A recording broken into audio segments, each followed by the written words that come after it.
Okay, kita dah marking. Dan bila kita marking nak buat numbering macam ni, so kita jumpa lah. Kita jumpa, nampak ni.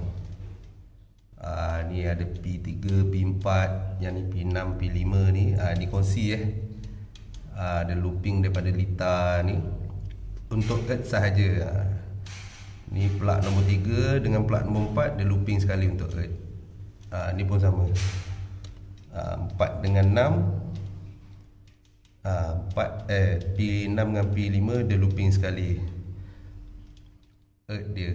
Tapi dia punya live dengan neutral okey. Betul. Cuma ni lah looping biasalah ni. Ini penjimatan dia ni.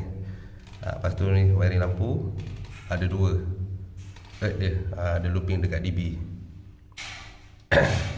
Nak bagi nampak ni lah, nak bagi nampak banyak dekat DB ni. Soalnya senang cerita, wiring earth untuk point lampu memang looping looping.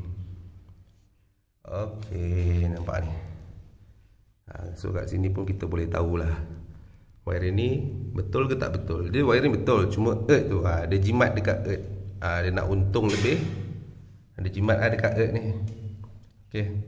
So ni ada 7, wire left 7, wire neutral ada 7, earth tiba-tiba ada 6. Lepas tu looping pula ni kongsi juga lagi. Itulah dia, macam mana dia buat tu. Alright.